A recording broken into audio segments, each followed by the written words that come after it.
दोस्तों, भूत प्रेत को लेकर हम सभी के मन में अलग अलग विचार होते हैं। कुछ मानते हैं तो कुछ नहीं मानते। आखिर किस पे विश्वास किया जाए, ये एक व्यक्तिगत फैसला है। इस विषय में दोनों विचार वाले अपने अपनी जगह एकदम सही है। लेकिन दोस्तों, हमारा प्रयास बस इतना है कि ये कहानी आप तक पहुंचे।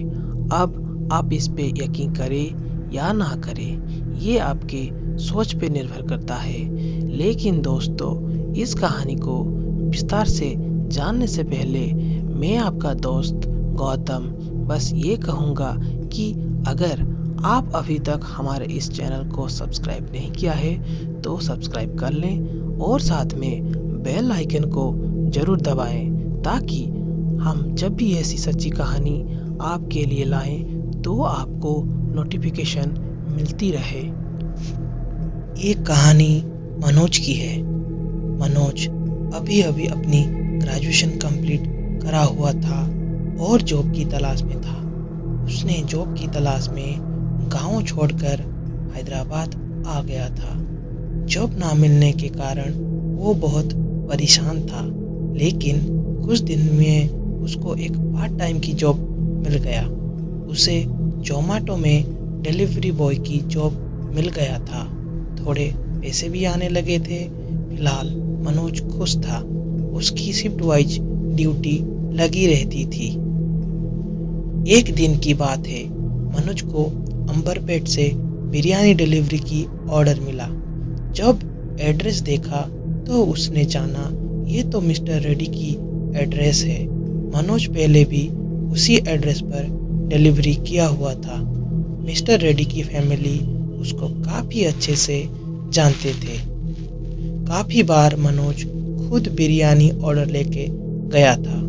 मिस्टर रेड्डी की फैमिली में बस 3 लोग ही थे, पति पत्नी और उनका छोटा बेटा।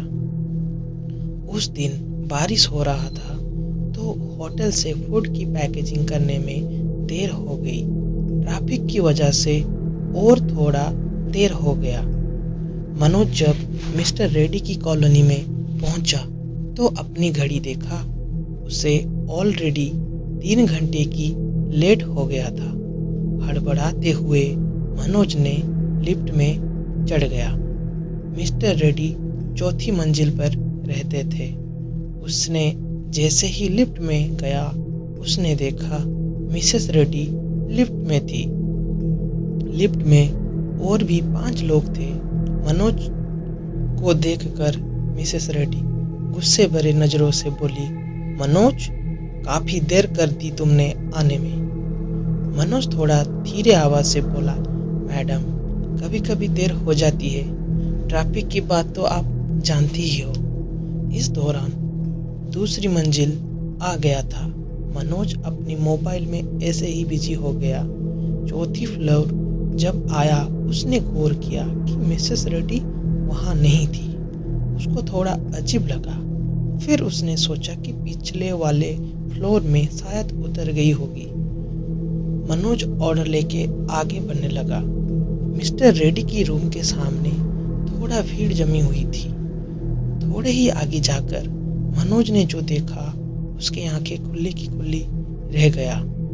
उसने देखा मिसेस रेड्डी लेटी हुई थी और बाकी परिवार उनके पास बैठकर रो रहे थे।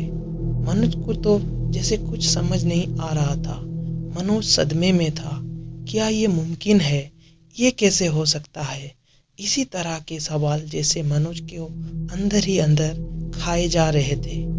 उसका सांस फूल रहा था। फिर भी उसने थोड़ी हिम्मत जुटाकर लोगों को पूछा तो जाना कि करीब आधे घंटे पहले शॉर्ट सर्किट की वजह से मिसेस रेड्डी की मौत हो गई है। मिसेस रेड्डी की बातें मनोज के कान में जैसे गूंज रहे थे। उस दिन के बाद मिसेस रेड्डी की आत्मा उसी बिल्डिंग में भटकती रहती है। बिल्डिंग में रात को तरह तरह के डरावनी आवाज सुनाई देती। उस दिन के बाद मनोज जोमेटो में नौकरी छोड़ देता है। तो दोस्तों, आज की कहानी में बस इतना ही। अगर आज की कहानी आपको पसंद आई है तो लाइक एंड शेयर करें, साथ में बेल आइकन को जरूर दबाएं। मैं आपका दोस्त गौतम जल्दी मिलूंगा एक नई कहानी के साथ।